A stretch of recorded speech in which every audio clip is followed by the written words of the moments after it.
formati I vjetër I intervistave të rëndësishme, duhet ju njoh me një mike të programit, ajo quhet Erisa Bayaziti. Përshëndetje. Përshëndetje, mirëmbrëma Adi. Kënaqësi jam sot në këtë studio të nderuar dhe ndihem e privilegjuar që jam këtu.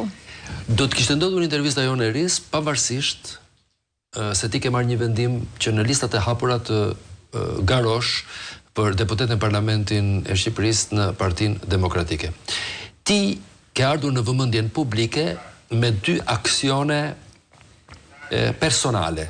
Në njëra prej tyre ke bërë një reagim për Ballkanin e hapur dhe në tjetrën I ke shkruar një letër bashkë me Eva Grillon, drejtuese së Parlamentit Evropian Ursula von der Leyen. Kjo e dyta gati dukej si një veprim I pamundshëm, le të themi pak si një luftë me mullit të erës, nga që perceptimi I përgjithshëm është që Ursula von der Leyen dhe institucionet europiane përgjithsisht nuk kanë interes për të bërë përgjigje individuale. Çfarë ndodhi në atë rast? Besoj se ne si dy qytetare, europiane dhe shqiptare, vërtetuam krejtësisht të kundërtën. Në momentin që dy qytetare me përgjegjësi dhe me një vështrim kritik ndaj vendit vendosin të ndërmarrin një akt kurajoz dhe të shkojnë diçkaje deri në fund, ashtu ndodh.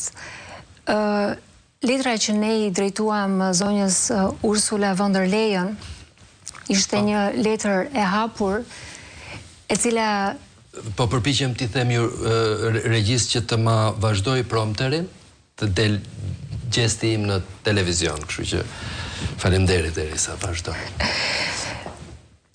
Pra, ne I shkruajtëm një letër zonjës Ursula von der Leyen në një moment kur ne mendonim që ishte një moment kritik për vendin.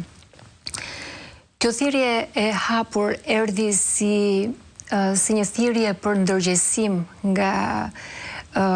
nga institucionet më të larta europiane në raport me atë që ishte duke ndodhur në Shqipëri.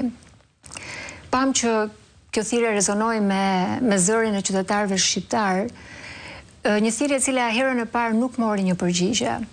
Ju ishit të ndërgjegjshme që kishte një mur virtual pamundësie për të dëgjuar nga institucionet, me vëmendje nga institucionet europiane dhe duke ky si një mund ta përshkruajmë këtu si një goditje me grusht ndaj një muri me qëllim që të kishte një lloj reaksioni gjithsesi, pavarësisht çik me kokforci le të themi. Patut një ndjesi të tillë?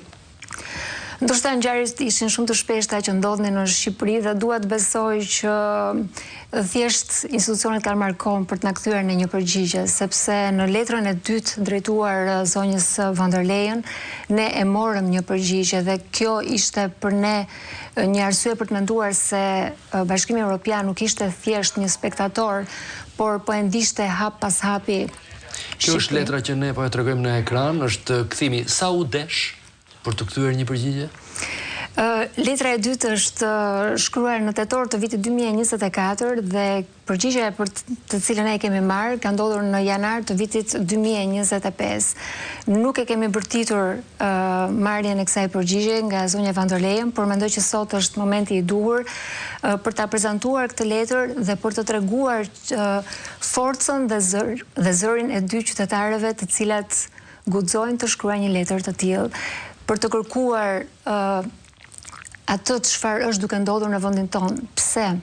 Ishte ajo pareatia që na shkaktonte situata në Shqipëri, ishte demokracia që ne ndjenim se ishte duke u shkelur me të dyja këmbët në vendin tonë dhe vizioni që Shqipëria ka në raport me Bashkimin Evropian duke si një përdosje këtij vizioni në raport me interesat të ngushtë politik. Kështu që mendoj ishte momenti I duhur për të reaguar dhe ne nuk heshtëm.